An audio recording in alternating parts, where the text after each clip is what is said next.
Hey everybody, welcome to another episode of Cash That. This is your host, Joe Dellera, and this episode is once again brought to you by our good friends at Rithmm.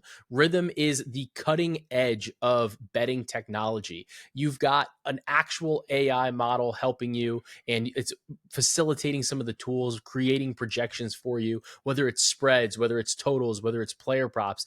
And not only is it just going to tell you like what to do, you can actually tinker with it yourself. You can say like, I think this is important. Can you check this? Can you add this in there? And you can create your own model. And not all of us are the most computer savvy. So it's really awesome to be able to say like, well, I think that rebounding matters, or I think that pace matters, or I think that efficiency matters. And you can tweak those little different things, and Rithmm does the magic for you. And you can keep updating that throughout the season, track the progress, see how your model progresses, and you can continue to grow your model. And you can get that for 7 days for free. Link in the bio, and use our link for Cash That with Rithmm. So this is really an exciting episode. Again, we are recording. It's about like the third quarter of the Lakers and the Minnesota Timberwolves game. We saw the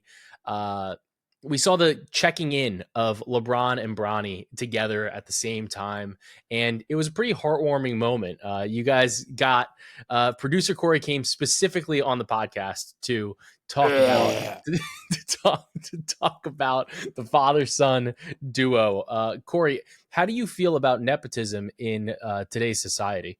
This is worse than nepotism. This wouldn't have happened if Game of Thrones didn't become so popular with the general public. I feel like the only nepotism that's like more prevalent is honestly like in our United States presidential elections. Maybe. But they don't take showers together.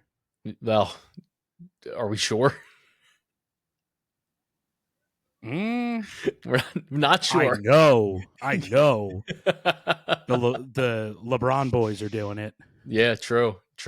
That is definitely no one's talking about that. No one's talking about it. A little bit of weird locker room dynamic there. Yeah. You know, Dad, I'm going to shower. You talk to the reporters now, and then we'll switch. Yeah, we're going to switch. How did no one thought of this? Yeah, that's kind of one of those things. You're like, does somebody have to get traded like just because of that? I would think so. Dynamics in there got to be weird now. Yeah, got to install like the dividers and stuff, I guess, in the showers. Bring in the plastic curtains. Yeah, that's the only way to get it done, I think. So that is what happened there. And like the Lakers are up right now. They're playing pretty well. And a lot of it, I think, has to do with the way that they're running offense through. It's a little bit more organized. And JJ Redick's running a lot more set plays. And I think that's been and it's going to be pretty impactful for this team. But also like they're playing a Minnesota Timberwolves team that is like has some of the vestiges of the New York Knicks. I will say I was like cracking up hysterically when the first thing that happens is like Bronny, like his first possession on defense, Julius Randle gets the ball and just goes directly at him like a bull in a china shop, because that is the most Randle thing of all time. It's just like, I'm gonna body you right now. Like I still have my Timbs on. Like I'm catching a body right now. So that was great. But how many more games do we have? Fuck it. Yeah, he was like, I don't give a shit. So that was awesome. But when we look at when we're going through the slate, normally for those of you that are new here, returning here, producer Corey and I are both Giants fans, and I generally like to ask him how are we doing this week. But it's been a tough week for us as Giants fans, and we had a pretty critical matchup head to head in our fantasy football league where I pulled it out at the last minute, but it cost me Chris Godwin for the season. So some say you got what you deserved. Yeah, I got my just desserts. So, but it has not been a good time for us in Giants land over here either. No, they should firebomb MetLife. That is one of the worst stadiums too. It's the fucking worst. Everybody gets hurt. It sucks. Yeah, I think it got like most depressing stadium because it's literally just so gray. It's like that and the new Yankee Stadium are equally shit.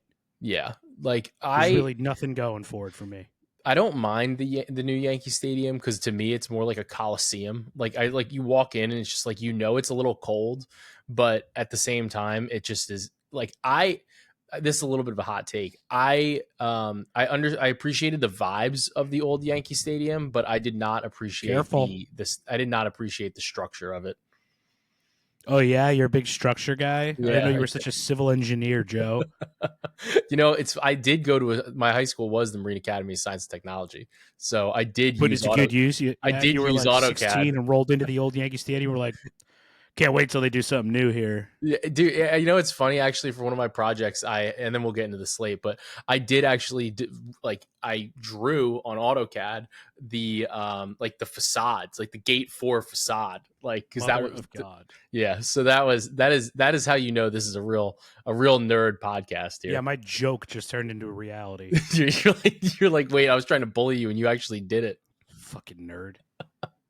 So when we're looking at this absolutely massive Wednesday slate, and the one of the things here, and for those of you that are back, obviously, but we continue to give out these plays first in the huddle, and obviously everything is going to still continue to come out for free through the podcast, through Twitter, through the Action app, through the Action Network website, but through all of the different channels my work comes out at. But if you want everything consolidated, if you want everything coming to you first directly from me with access to the Discord, access to me, like a little bit more direct access to me, where I can, I'm getting push notifications for that. Like I'm going to see your messages and there's a little bit more dialogue. It's pretty fun chatting there.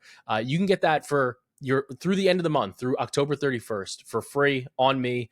The link is in the bio here. So hop in there and hopefully you guys enjoy it. I think that you will, and you're going to get plenty of value because when we talk about these plays, stuff moves. It's inevitable. So I try to, we'll release it there in the Discord, in the Dub Club. The show comes out, but then the plays are obviously going to come out. They're going to make their way publicly over the course of the day. And you guys know, like the second they're tweeted out, they're just nuked. They're just absolutely nuked. So, if you want to be able to get that in on the best lines, these are a couple of the best ways to do so by subscribing to that, subscribing to the podcast, like, rate, review, do whatever you got to do.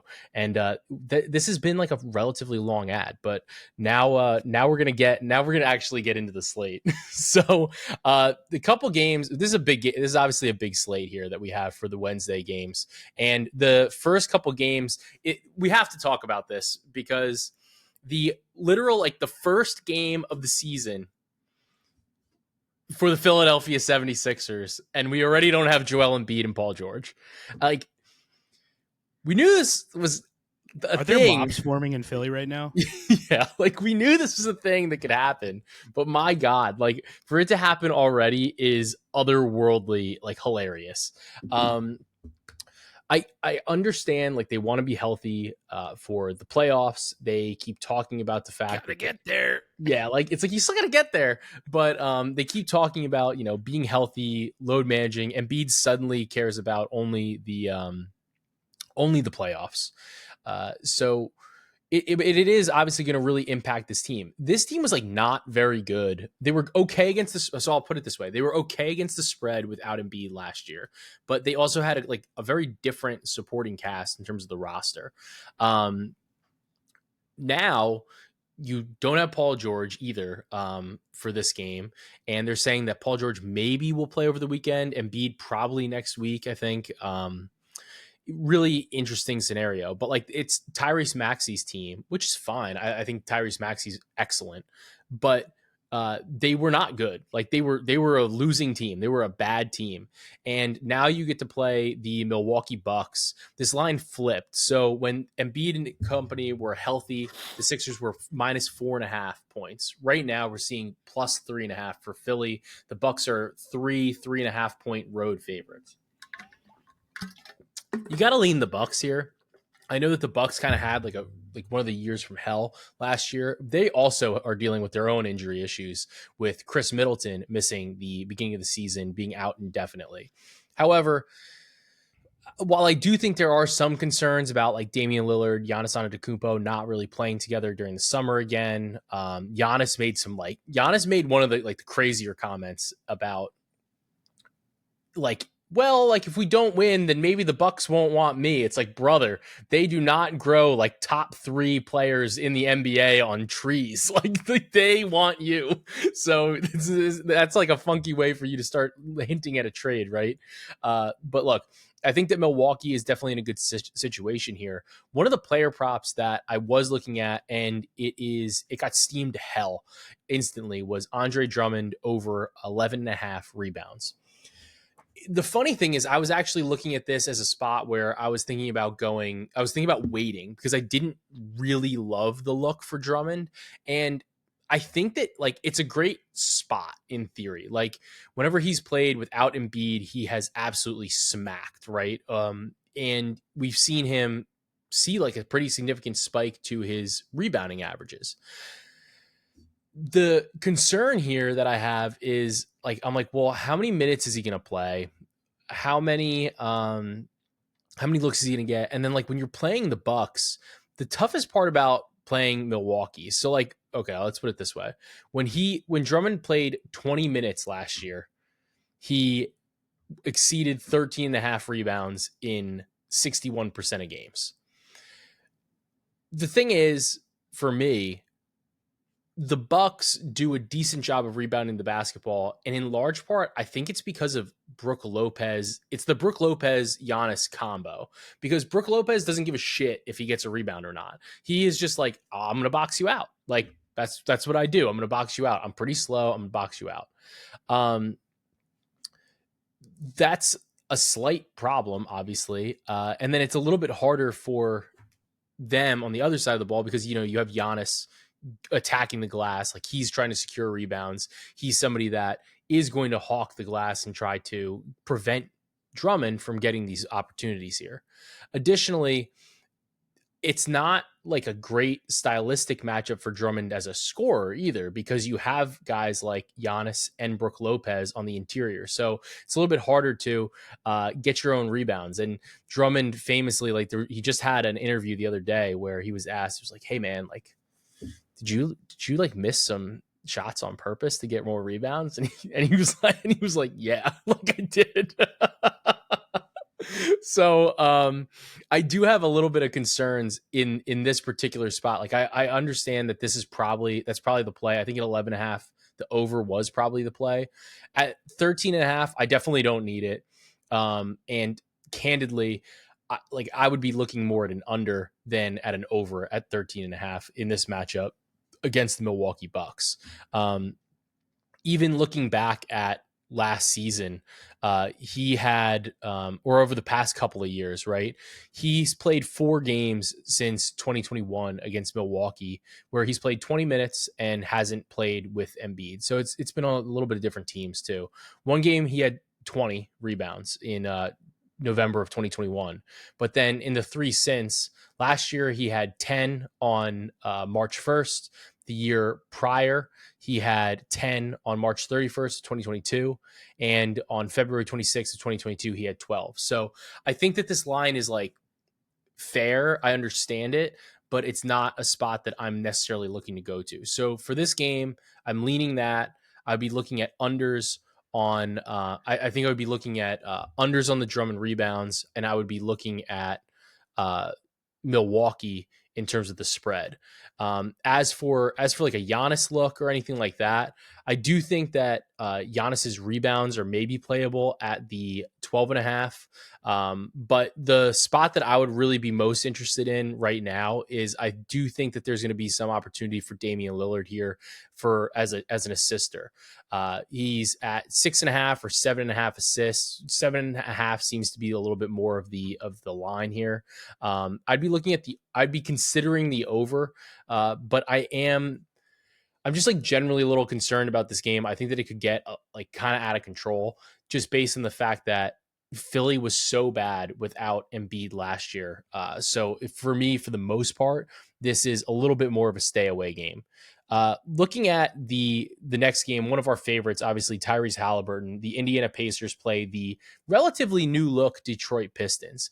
And this is an interesting spot given all of the influx, all of the changes in the rosters and some of the new some of the new faces that you have in Detroit. They bring back Tobias Harris. They new coach. They have a ton of talent there. Maybe there's going to be a little bit of an upswing from Cade Cunningham. But when you look at what Indiana's doing, they obviously have just had now this full off season to really like assimilate and bring into the fold Pascal Siakam through an entire offseason. And I think that that's going to be important for this offense. Additionally, Benedict Mathurin was hurt towards the end of last season and missed the playoffs, missed a pretty significant amount of time. And that was like kind of after he started to see a pretty decent like uptick in his usage, right? So one of the popular plays in this game that I've seen it around, I think it's probably fair, is Halliburton double-double, Halliburton over 9.5 assists. When we look at last year, the first half of the year, this was literally printing money for Halliburton. The second half of the year, not so much. In part, I wonder if it was because of the injury or not. But even in preseason, the assists weren't always there because I think that the ball it's almost like they're doing slightly different things. It's like they try to run a little bit of offense through Siakam, then they run a little bit of offense through Halliburton, then they run some through McConnell, like Nembhard, whatever. They have a lot more options here. I respect the look. I think if you want to go with the double-double for Halliburton, like it's not a bad bet. I would recommend though as a reminder to remember to just shop, right? Like make sure that if over 9.5 assists is like minus 130, but double-double is plus 100, like you should definitely be playing the double-double instead. It's basically the same bet.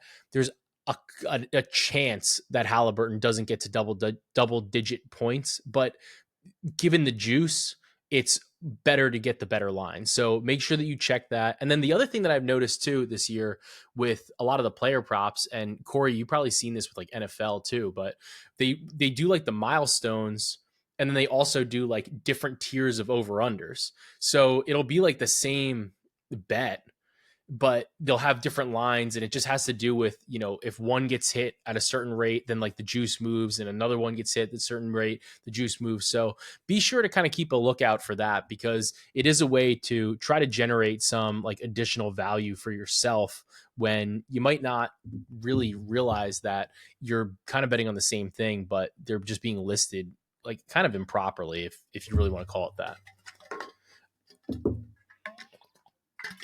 Now, one of the other plays for this game, though, that I was looking at and I'm a little bit more interested in was Mathurin, right? So I mentioned how last year he got hurt towards the end of the season. And one of the looks that I had for Mathurin here, and the reason that I was considering this is that he's such a like streaky-ish type of player, right? And when he scores in bunches, or he just doesn't score at all. So for Mathurin, his baseline for points is like 10.5, right? You can get over 10.5 at minus 135 on DraftKings. I think that you should arguably just go up to 15 plus at plus 245. Now, part of why I like this angle is he hit the 10.5. He hit the 10.5 in 73% of games last season. So excellent hit rate. I think it's super reasonable to play that way. He hit 11.5 in 65% of games last season. Part of why I want to go up to 15.5, or really to 15 plus, is he still hit this at 45% of the time. And when the biggest issue with him is his minutes are like all over the place. Like he'll play a couple games where he's playing like 35 plus, and then he'll have others where he's playing like 15. So it's hard because like you kind of want to encapsulate that risk in terms of the minutes. And with his Pacer squad that's pretty healthy now, and the fact that he's coming off of an injury, I'm not like 100% certain what his minutes are going to be. So for me, in order to kind of mitigate some of the risk, I would rather take almost like just the alt, because it's going to give me the opportunity to like cash at a little bit higher rate on a different line. So for me right now, you can grab 15 plus points for Mathurin on DraftKings at plus 245. And I think that that's kind of the way that I would tackle that. I don't know if I wouldn't necessarily play it for a full unit. That's not what I'm recommending. But what I am saying is that you could grab that. It's just way out of market because FanDuel 15 plus is plus 140. So you can get this for I'm sorry.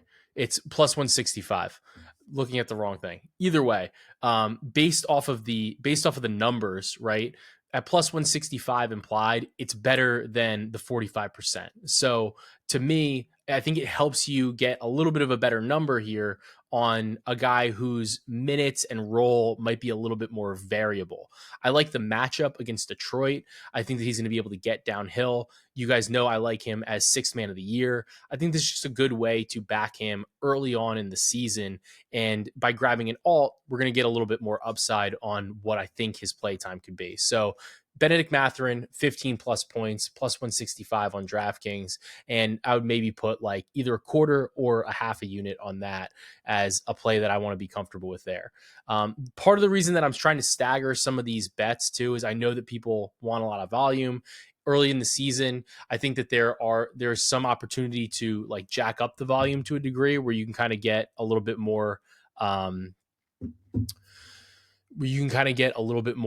edge, right, on certain plays, but it is a balancing act that we have to play where we don't want to go too crazy earlier in the year, just based on the fact that there is some limited information. But also, we do want to take advantage of some of the spots where we do feel like we have a significant edge, and we're going to get to a couple of those in a minute. So the next game that we have on the slate is the Cavs versus the Raptors. The Cavaliers are 6.5 point favorites. The Toronto Raptors are at home here. They're home dogs in the opener. The issue for Toronto has actually been that RJ Barrett seems that he might be unavailable still. He might not be able to play in this game. And Barrett actually looked pretty good. Former Knick looked great, right? But now you have the situation where they're coming into the season. Barrett might be missing this game. I actually don't think this would have been a good matchup for him against Cleveland, just based on the fact that he likes to get downhill. He likes to attack the rack, and they have guys like Evan Mobley and Jared Allen kind of manning the interior. So in a way, that's probably a good thing for him. One of the players that I am curious to see, though, is Scotty Barnes. Barnes has been excellent through the preseason. He's been like running around like an absolute madman. And the play that I was looking at for Barnes isn't his points. His points is at 21.5. His rebounds is at 7.5, but his assist line is at 5.5. It's decently juiced. It's about minus 150. There's some 6.5s out there as well. But part of why I like this is that when he's played alongside of Emmanuel Quickly, he's actually hit the 5.5 in 62% of games. And I think that the two-man game that they're able to have between the two of them has been really helpful because teams can't just load up on Barnes entirely. Barnes isn't always looked at as a scorer. And in this particular matchup, Barnes' skill set as a scorer, I don't think is as valuable. He does have like a little bit of a size advantage, obviously, over like a Garland or a Mitchell, but the way that he likes to get downhill, the way that he likes to attack the paint, I could definitely see there being a lot of opportunities for Evan Mobley to be covering him, Jared Allen to be disrupting him. And I think this is an assist game for Scotty Barnes. So I would grab over 5.5 at minus 150. That's at FanDuel. Caesars actually has a minus 119 if you're able to get down there. So that's obviously the best line. That's where I would be looking at for this game. The next game that I wanted to talk about is the Orlando Magic versus the Miami Heat. This is an interesting game. It's a battle for Miami, hurricane season. You know how it is. Got to protect the house. And the Heat are minus 1.5 point, minus 2 point, minus 2.5, depending on really where your book is. And they're the home favorites here in the opener. To me, I think Orlando is one of those teams that, like as I mentioned last episode, is due for a little bit of regression. And part of why I say that is defense does not necessarily seem to translate year in over year. like I think it can, like in terms of scheme. I think a lot of times it does if you have like truly transcendent talent. So obviously they just re-signed Jalen Suggs. Jalen Suggs, I think, is an awesome defender, but and they have Jonathan Isaac, right? The concern that I have though is that to me, I don't think that either of them are like in that upper echelon of defensive talent of the like the Wembys, the Goberts, uh the Bam Adebayos, I'm trying to think of like some like the Jaren Jackson Jr., right? Uh like that they're not in that grouping. So because of that, it gives me a little bit of pause thinking about them because I don't think the offense really got better unless you're just going to blindly believe that Wagner and Paolo both got better offensively over the summer. I don't know if I'm there, right? So when you look at Miami, though, Miami's coming into this game. The one time that Miami's like sometimes healthy is the like literal first game of the season, and here we know that that's the case. They're pretty much entirely healthy, and that means that they're going to be starting a lineup that includes Jimmy Butler, Bam Adebayo, Terry Rozier, and Tyler Herro. I think that this is a really rough matchup for Tyler Herro in particular because of like the ranginess of the wings that Orlando has. So in terms of the side, I lean Miami. But I do have some reservations about Tyler Herro specifically. And the bet that I've kind of targeted and zeroed in on for Tyler Herro is under 24 and a half points plus assists. You can actually get it. There's a 25 and a half on Rivers. I can like, if I pull some strings, we can get money down on Rivers, but like it's hard to get money down on Rivers. So I'm going to list you with the consensus line for the most part is 24 and a half. And you can get it at FanDuel, I think is minus 102. So arguably the 24 and a half is better than the 25 and a half on Rivers anyway, based on the juice. But look, these are two of the slowest paced teams in the NBA last year. They were both bottom 5 in pace. So I expect this to be a little bit more of a grinding defensive type of battle here. And like I said, Miami's core 4 is healthy with Butler, Bam, Rozier, and Herro. So I think that this is going to limit his opportunities to a degree. And last year, when he was playing alongside of Bam, Butler, and Rozier, Herro saw like a significant decline in his usage.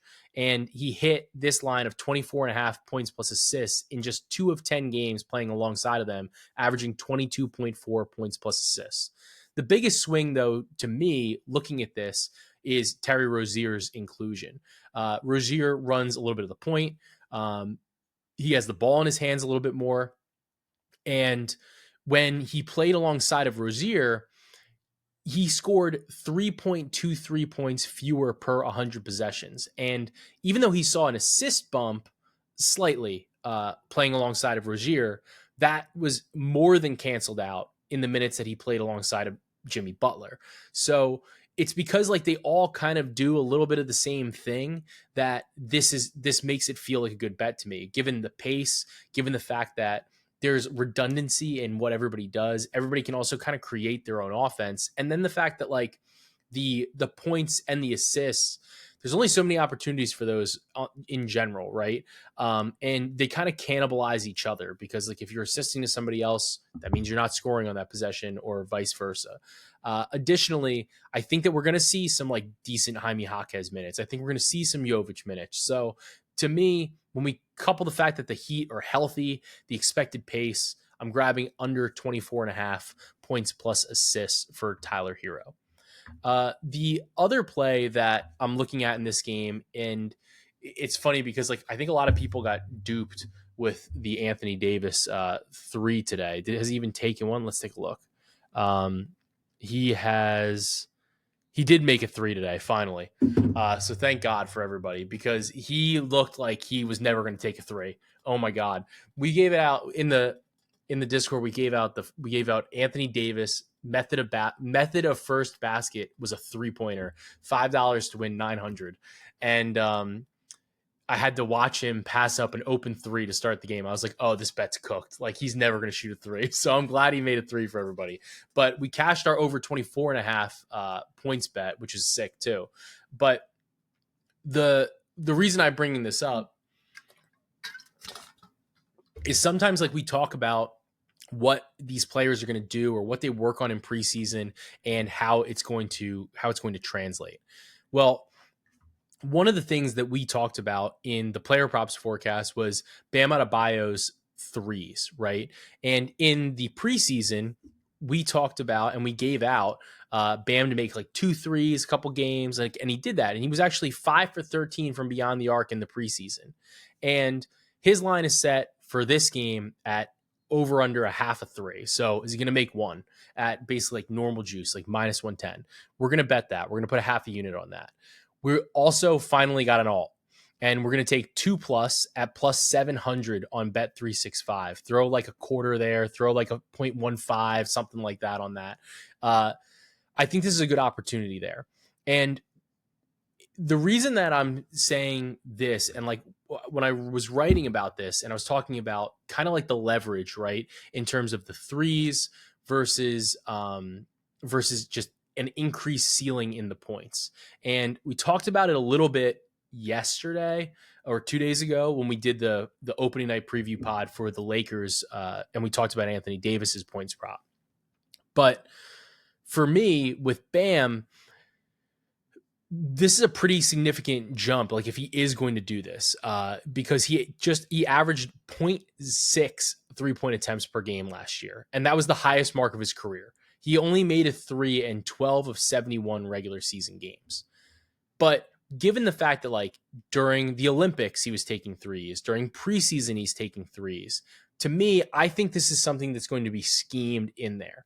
And the difference between Bam and AD is Bam is like the third, fourth option on offense, as opposed to AD being literally like the number one primary option on offense.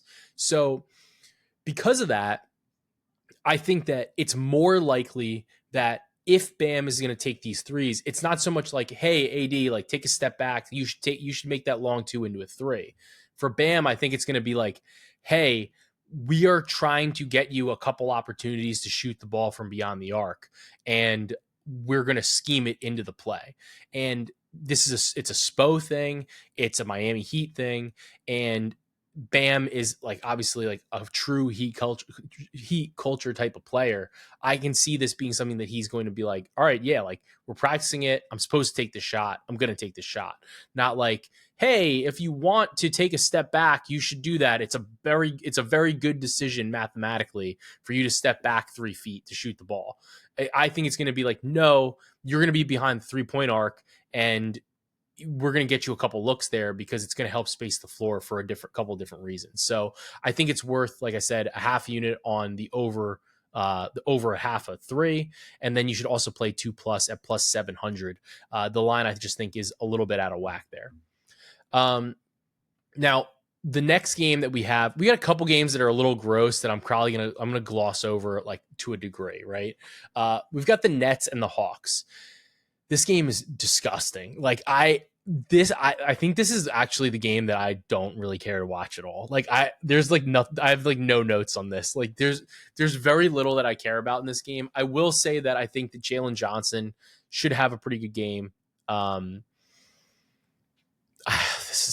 This one's tough, man. Like Trae Young is gonna be awesome this year. He's gonna put out some absolutely bonkers numbers. I think he might lead the league in assists. I just have zero interest in watching this Hawks team. Like I think they're gonna be bad. I think they have a lot of like goofy pieces, and they just don't make a ton of sense. That being said, they probably going to score like a decent amount of points. There's probably going to be some good opportunities for overs there. And for the Nets, though, is Ben Simmons is back. So it's going to be tough to get away from betting on a Ben Simmons prop here, to be honest with you, because when we look at just what his ability is in these games, like when you look at these Brooklyn games, right? They like never want to give you Ben Simmons props in the first place because they never know how many minutes he's going to play. Is he going to play? What is his rotation going to be, etc. I'm always on the lookout for Ben, because if you can get what I like to do for him is, if I can bet on Ben, I like to do like 5 assists, like 5 points, 5 assists, 5 rebounds, or like sometimes honestly leave out the points. And it's like you kind of always want to get him for like the RA stuff because he just is a stat stuffer. And I think this is a good opportunity in this game in particular against the Atlanta Hawks. If they give us some Ben Simmons lines, I will be taking them. I'll give them out in the Discord, obviously, if they do pop, if there's something that I want. But it's something that I'm definitely going to be on the lookout for. Maybe like an RA, maybe it'll be like 9.5 or like 10.5. That's definitely something I'd be interested in, just because in the limited minutes that he can be on the floor, the dude just prints RA. That's what he does. So I'm highly interested in a play like that for this game. Looking at the Hornets and the Rockets, a couple of the more interesting deals that happened here. Jalen Green signed a rookie extension, and Alperen Sengun also signed an extension, both for the Houston Rockets. And I think it's a great opportunity for both of them. I feel like it's a little bit of an overpay on Jalen Green, but the contract's so nuanced, especially the way the CBA is, that I think that there's a little bit of value for both teams to be had here. So I'm not going to hate on it. I'm not going to hate on it too much. Looking at this game though, in particular, one of the players that I think we need to look at is we need to look at LaMelo Ball. LaMelo is hopefully healthy this season. And that was kind of one of the things that was disappointing last year. It felt like he was going to start turning a corner. He's one of the most exciting players to watch, like on a nightly basis anyway, just based on the fact that he kind of fills up the stat sheet, isn't necessarily the most efficient, isn't necessarily like the most like basketball savvy in terms of like what his decision-making process is, but he's definitely a fun player to watch, right? I like some of the things that I saw in preseason that I like with LaMelo are I like the 2-man game that he has with Brandon Miller a lot. And I think that Brandon Miller got like exponentially better over the last year. I will say it now. I can't believe that I thought that Scoot Henderson should have been taken ahead of Brandon Miller, because my God, does Brandon Miller look so much better than Scoot Henderson so far. And Miller just looks like not only like a professional, but the savvy that he comes onto the court with has been incredible. And I do like what I'm seeing in this like 2-man game with LaMelo. So for me, Miller at the second half of the season, it's tough because he really started to get, I think, into a little bit more of his own trajectory when he didn't play alongside of LaMelo. And I think that was because he was getting more minutes, getting more usage, getting a little bit more burn, right? And in the second half of the year, he did really well. He finished the year strong. He exceeded his 17.5 points line in 65% of his last 20 games, right? Or in 57% of his last 30 without LaMelo Ball. When he played with LaMelo, though, right at the end, things started to click, and he had a game with 20. He had another game. Then he had one game where he only played 10 minutes, but then he had 24, 27, 23.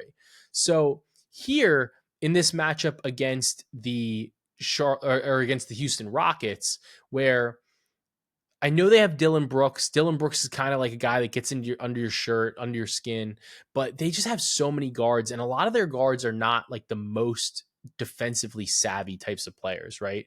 So while I think that LaMelo could have a good game on his own because of the way that he's able to just attack the rim, I think that the player that we should be trying to capitalize on isn't LaMelo. It's not Miles Bridges either, but it's Brandon Miller. And I like Brandon Miller over 17.5 points on FanDuel at -128. I think that he's going to be able to build off of what he kind of learned last year. And I think his defenses have to focus a little bit more on the distribution that comes with a guy like LaMelo Ball, or, like a little bit more like the rebounding and like the toughness that comes with a guy like Miles Bridges. Brandon Miller is a very savvy player, and I think that he's going to be able to take advantage of this Houston Rockets defense. So I like Brandon Miller over 17.5 points in this spot against the Houston Rockets. The next game that we're going to look at is the Chicago Bulls versus the New Orleans Pelicans. And fascinating game for a variety of reasons. Lonzo Ball is apparently going to play about like 12 to 15 minutes.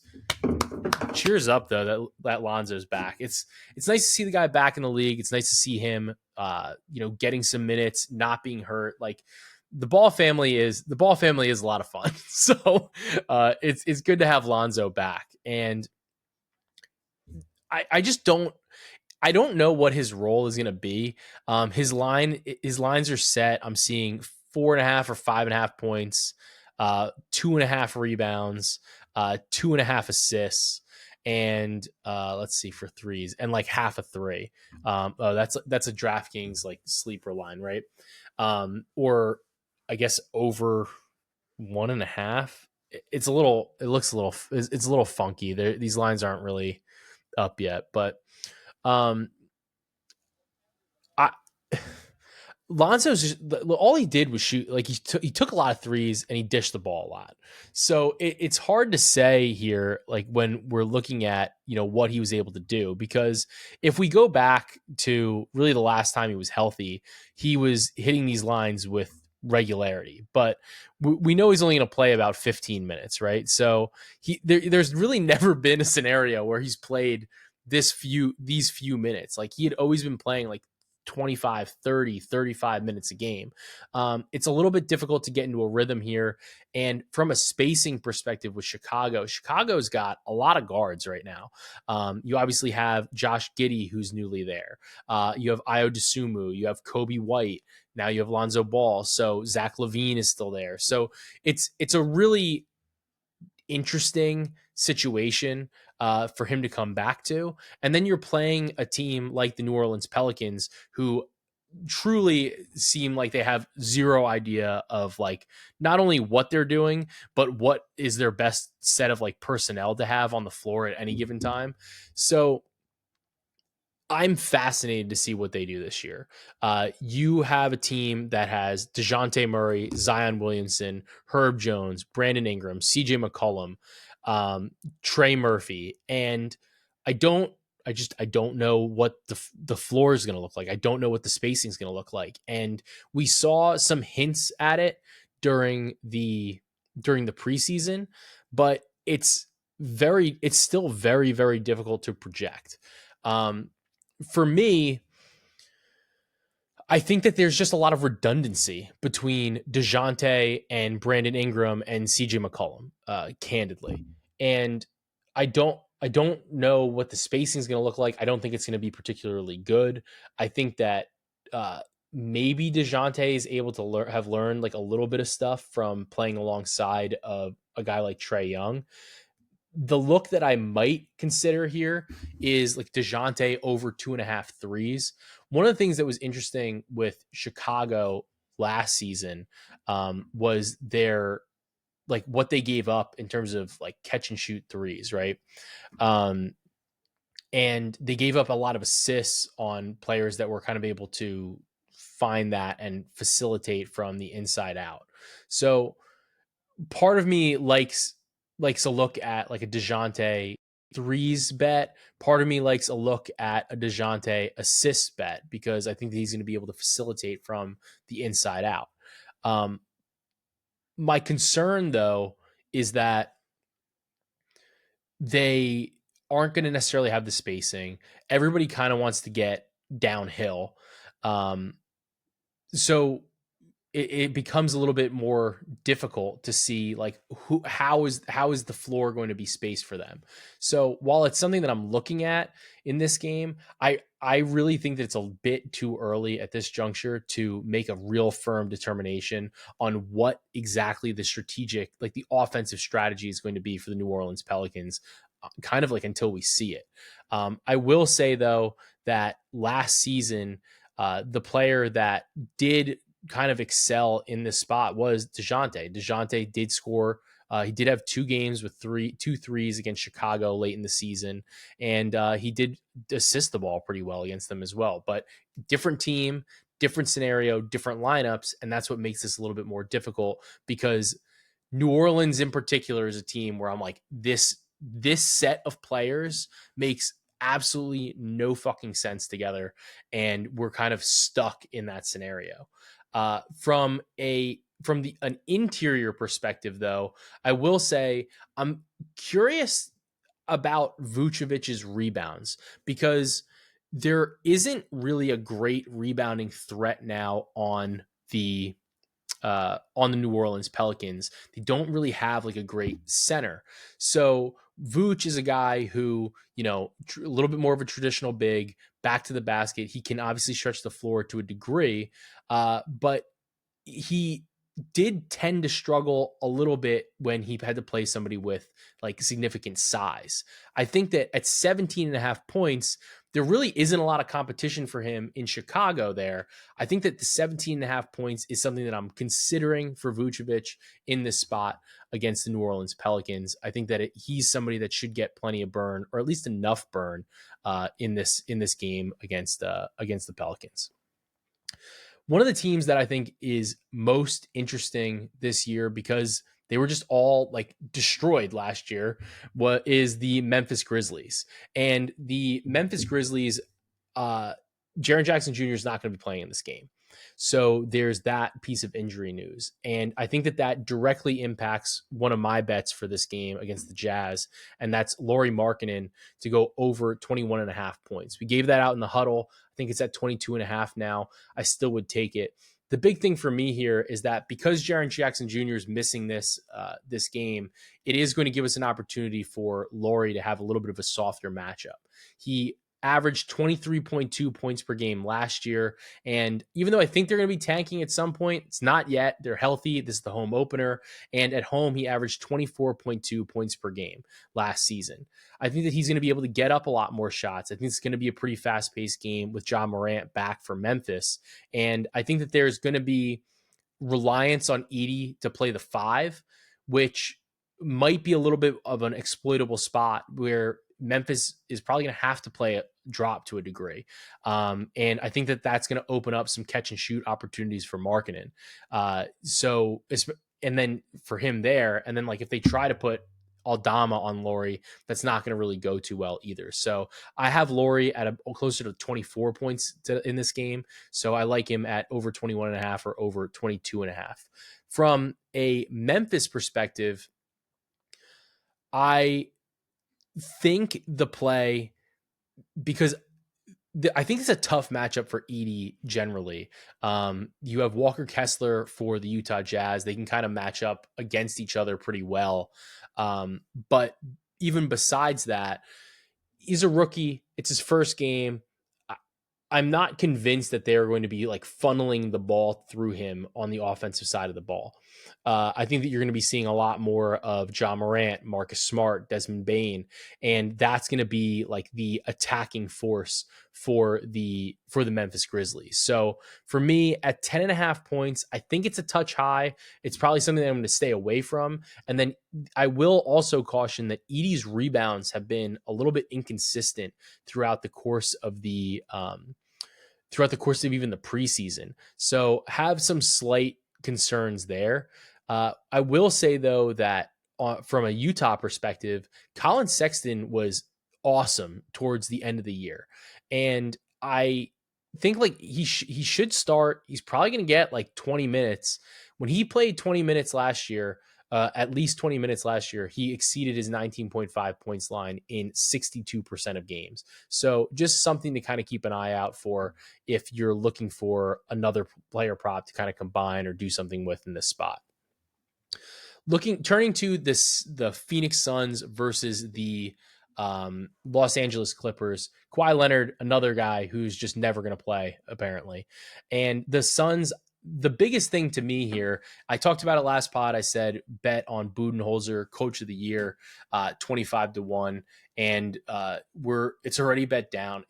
The number is insane now. The number is all the way down to I saw plus 750 on one book. So definitely, I hope that you guys were able to get that in. From this team's perspective, I like what Phoenix did overall. Like I think that they were able to get a lot of talent that kind of meshes together a little bit better. You get a point guard in Tyus Jones. You add some of these other connecting pieces between obviously your big trio of Kevin Durant, Bradley Beal, and Devin Booker. And I think this is going to be a little bit of a better team. couple that with the fact that you introduce Budenholzer, and that's really the biggest sell for me. Looking at Budenholzer teams, the Bucks generally finish towards the top of the league in terms of 3-point shooting. Last year, when the Suns just didn't take a lot of threes, it was bad shot profile. And when they took a low volume of threes, they were 23 and 24. When they took a high volume of threes, they were 26 and 9. So I do think that we're going to see a pretty significant uptick in 3-point percentage and 3-point shooting from the Phoenix Suns. The Suns have a ton of good shooters. You have guys like Beal, Booker, Durant, Grayson Allen, etc. Right? That's amazing.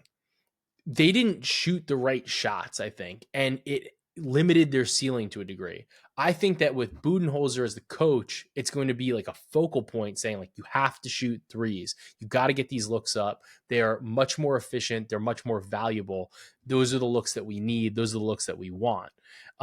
So I in this spot, given the spread is Phoenix minus 4.5.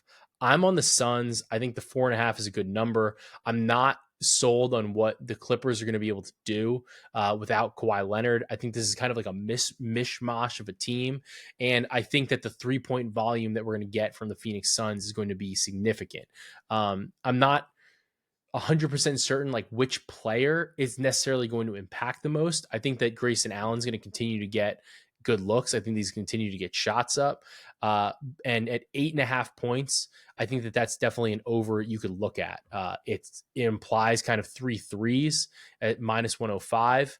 I don't think that I'm super interested in over 1.5 threes, but there is a number at minus 145 on BetMGM for him to go over 1.5 threes. So I'll decide, post it out there. But I'm definitely going to be looking at Grayson Allen one way or shape or form for this game against the Los Angeles Clippers. Finally, we've got the Golden State Warriors versus the Portland Trailblazers. Steph Curry is somehow on this injury report. So hopefully he is able to play. I will say, though, one of the plays that I think is most notable and that we kind of need to take a look at is Draymond Green over 5.5 assists. And the reason I say that is when we look last year, one of the biggest benefits, and the minutes were kind of good, right? With the minutes were okay last year with Chris Paul. I think that Chris Paul played pretty well. He did his job. He did the best that he could do, right? They obviously they parted ways. It kind of was what it was. Draymond and Curry both saw significant upticks in their assisting without Chris Paul. Now you have a whole season without Chris Paul, and I think this is going to be a good opportunity for Draymond to really rack up assists, especially against a Portland team that is just not well disciplined. This Blazers team is not good at all. They are going to be arguably one of the worst teams in the league. Over last season when they played the Blazers, and when Draymond played alongside of Steph Curry, he racked up 9 assists in the one game. Even besides that, he had one game with he's got 9, 4, 9 or 9, 4, 8, 7, 4, 8, 12 against the Blazers over the past couple of seasons. This is a good opportunity, I think, for Draymond Green to dish the basketball. Over 5.5 assists, minus 115 at DraftKings is a bet for Draymond Green. Couple other quick hitters here. The Celtics play the Wizards on Thursday. Boston first half is a smack. We just saw them lay a hammer down on my Knicks. It was really painful. It hurt a lot, but they are going to absolutely eviscerate the Washington Wizards. So we're gonna bet Boston first half. For the Spurs versus the Dallas Mavericks, one of the looks that I think you have to kind of take a look at is, Victor, I think, is going to be great. I think that he's going to have an awesome game. His blocks line is at 4.5. You know how insane 4.5 is for a blocks line? That is just, it is absolutely preposterous. But I am interested in Victor over 10.5 rebounds. I think that number is a bit light. He averaged over 11.5 after the All-Star break. So over 10.5 rebounds, minus 136 at FanDuel is definitely something that you should try to get some action on. I'll definitely be on that bet in that spot. For Oklahoma City versus Denver, couple plays here, and I'll be relatively brief with them. Michael Porter Jr., I've talked about him a million times. I think that this line is insane for him from a scoring perspective. 15.5 points. We're going to bet that this is a home game for Denver. Last year, he hit 15.5 points in 63% of home games. I think that they're going to be running a lot more sets designs for him without KCP. I think that he's going to get a lot more looks. I think that he's going to be looked at to get downhill as well, with Christian Brown being in the starting rotation.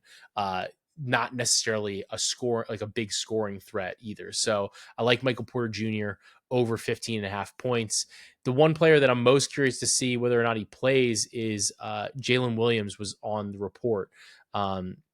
His points line is set at 19.5, and he'd only really hit this in 35% of games last year. However, the biggest thing for me is that when he played, with the difference between his minutes with Giddey and without Giddey, he was scoring over 10 points more per 100 possessions without Giddey. Doesn't have him in the rotation anymore. I think this is going to be a great opportunity for Jalen Williams. 18.5 or 19.5 points is way too light. As long as he plays. So I'm only fetching odds for that from Sleeper and Underdog right now. I don't know if we're going to necessarily get a line, but we're definitely going to keep an eye out on it, and just to see like whether or not we were going to get something actionable for Jalen Williams. And then finally, the last game that you're going to get is obviously the Minnesota Timberwolves versus the Sacramento Kings. Got nothing for that yet, but I will say that this Minnesota offense does look a little bit disjointed right now against the Lakers. I think that Sacramento is going to be able to probably have like a decent game here. Keegan Murray has great home road splits, so I'm curious to see where his line opens up from a points perspective. It's a home game for Sacramento. It's a home opener for them, and I will definitely be looking at a Keegan Murray prop. So Corey, we really just ripped through a ton of games here. That's a lot of bets. It was a lot of bets, a lot of action. How are we feeling today? Slightly under the weather, but managing. Dude, I feel like, did you get your shots? Like COVID, flu, whatever? Yep. Do you get sick every time you take those? Typically, yes, but that was over 2 weeks ago now. I think it's just fucking temperature shit. True. My body doesn't know what the fuck's going on. Yeah. How are your allergies? Not terrible. So it's just, so it's literally, that's surprising then, because I would have thought. I have like a cold. I don't know. I think you missed it. I had some of the worst poison ivy ever. Believe it or not, I'm allergic to everything under the sun. Poison ivy does nothing to me. Dude, I had never had it before. It's brutal. I've seen it. First time ever. And it was literally just everywhere. It was everywhere. Like arms, legs, like everything. And misery. It was probably some of the worst that I've ever been down, honestly.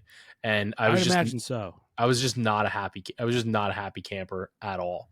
But I got some steroids, and it's kind of the prednisone has actually made me feel like shit.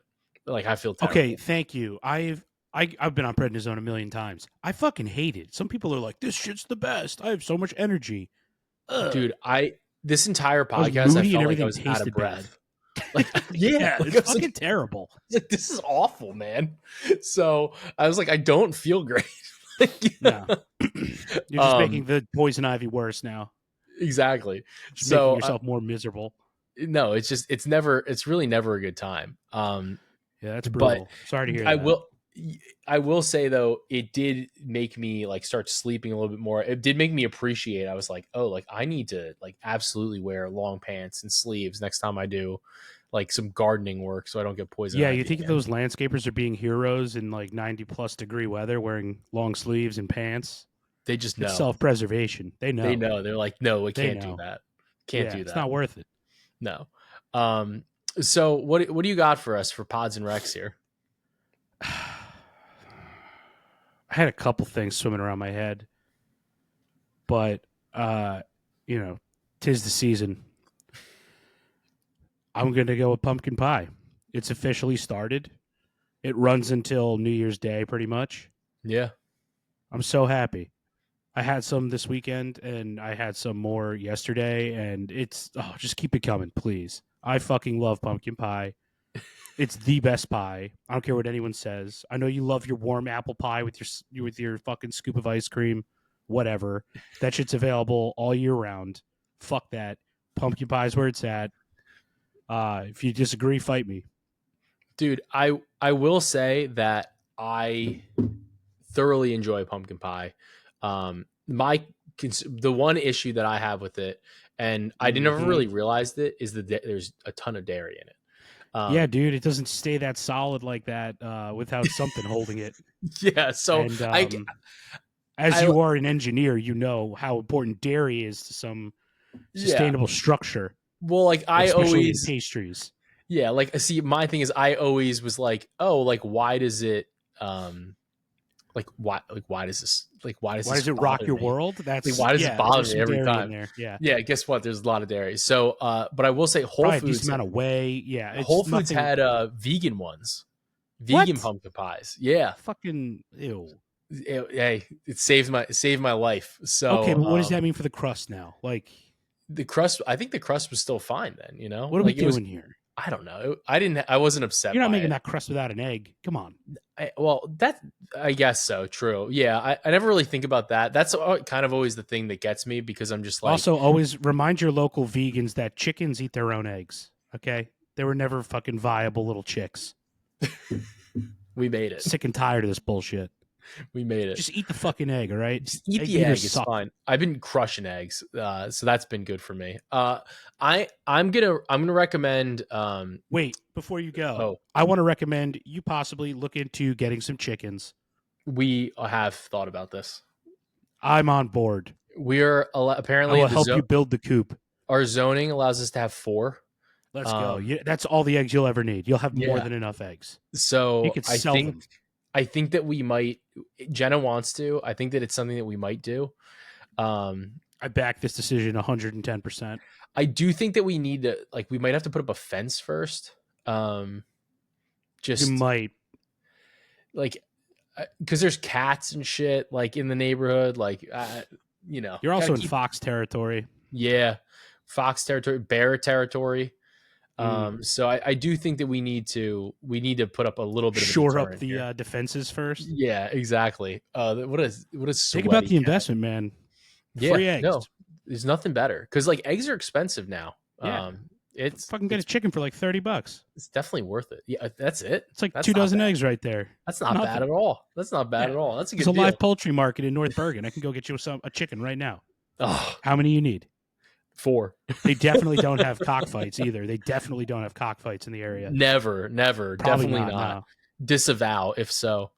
But I am gonna recommend. I've been back on MyFitnessPal for the last week. I was like, I gotta lose a couple lbs. It's that time of the year, and it's not even that like I'm trying to lose weight right now. Like I would love to, right? You're trying to counterbalance your pumpkin pie consumption. It's literally it's the counterbalance, because like you have to be able to track, because like if you just start eating like everything, the clothes are baggier. Like it just, next thing you know, you're like a size bigger, and it's just a disaster. So it's costly. Like it's like unit tracking, but like for your, not for your wallet, like not for your bets, but for your, for your good diet. Habits across the board you're teaching. Yeah, but I'm one of those people that I will like track the fuck out of like and eat like the most ridiculous breakfast and lunch so that I can eat pasta fazool for dinner. Fucking wops. I know. I made that today, actually. I made pasta fazool, so that's why it's part of why it's on the mind. I'll be honest, I made some the other day when I was feeling shittier. It's great. It's Yeah, great. our computer system crashed at work, and I was like, well, I'm going to just put the broth in a pot and empty my fucking fridge. And call it a day. Yeah, it was It was great. probably great. I made Can't I go made wrong. I made pasta fazool with a side of London broil today. How the fuck are you conscious right now? I'd be well, dead asleep on the couch. well, because I basically like used the pasta fazool as like an appetizer because Jenna wanted it more, and then I had like London broil, just like fucking meat, like after. I would be down for the count. I don't know how you do it. Yeah, it was also literal hours ago, so that's kind of how we did it. And I'd I be had a hours double into my espresso. slumber at this point. I Then had a double espresso while I was doing this, so probably there you go, that folks. We minor cracked the detail, code. We've minor cracked the detail, code. minor detail. But all right, so guys, we're gonna get you out of here. But this episode was obviously brought to you by our good friends at Rithmm. Rithmm is, like I said, on the cutting edge of betting technology. You have the modeling that you can create for yourself, the player prop projections. They do have hit rate charts too, if that's something that you want to look at. Like how many times this hit in the last 5, 10, 20 games, and it's all in this app. And you can get it on your phone, you can get it on the desktop, and you can get it in the link in the description of this show for a week for free on us. And make sure you hop in the huddle too. Get through the end of the month, get through Halloween, trick or treat on us. Get your candy. We went 2-0 today. 2-1 on our main plays today. I just watched Anthony Edwards go under 28.5 points, and you know why you guys hit it? Because you were listening to this show and we gave it out at 29.5 and 28.5, finished with 27.5. You know what it closed at? 26.5. That's the type of value you get from listening to not only the show, but hopping in the huddle. And we're going to continue giving you all of that good work as we continue through the NBA season and as we continue to cash that.